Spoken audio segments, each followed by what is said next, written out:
Welcome to the Journey Chez Chem. Well, I have a big surprise for you. So please do the warm-up to the best of your ability, and I'll tell you the surprise in a moment.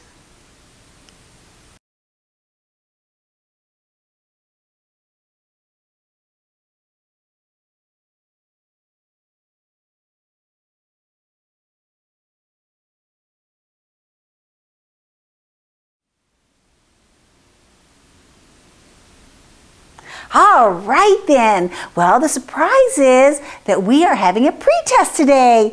Or should I say a pre-assessment? But I know you figured it out at this point that assessments and tests are kind of the similar things, but you get to practice today, and the real thing, the real assessment is tomorrow. So a little bit of a reprieve. Well, warm-up number 1 is all about Bronsted-Lowry acid-base theory. We have to identify the acid, the base, the conjugate acid, and the conjugate base. Well, when I look at Bronsted-Lowry, I'm looking for the hydrogen ion, which is a proton.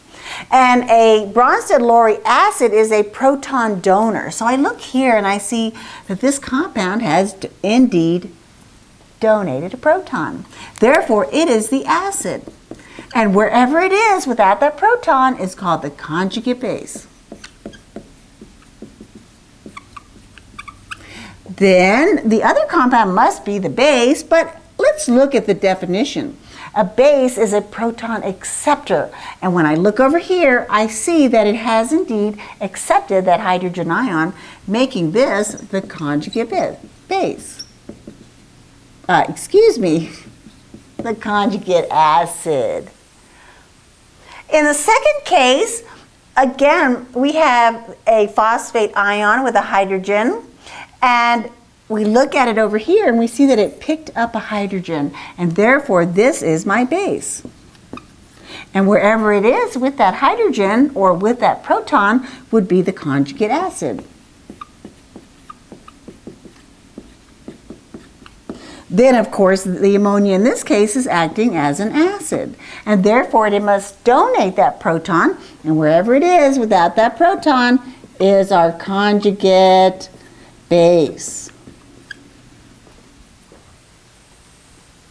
And that's a little bit of review for Bronsted-Lowry. And I'll be right back.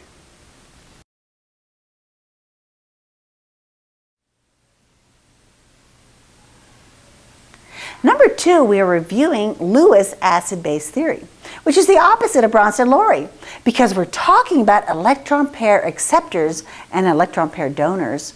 And the electron pair donors would be the base. And therefore I must draw dot diagrams. Well, silver is always, always, always +1, and therefore it has no electrons to donate, so it must be a Lewis acid. The oxide ion gains 2 electrons. It has 6 normally. It's S2P4, it gained 2 electrons. There's no place to accept an electron pair, and therefore it must be a Lewis base. The chloride ion, chlorine, normally has 7 dots, S2P5. It gained 1 electron, and therefore it has no room to accept any electrons and must behave as a Lewis base. The copper 2 ion has no electrons, and therefore it must accept electrons, and therefore it is a Lewis acid. This is very much just the tip of the iceberg for Lewis, because Lewis, everything can behave as a Lewis acid or base.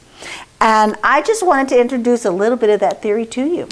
Well, I know that this pretest will be very helpful for you so that you can do extremely well on this last assessment of the semester. Then we review for the semester exam, and you will have completed 1 full year of chemistry. That's so exciting. I'm so excited for you. Well, anyway, we'll see you tomorrow. Bye.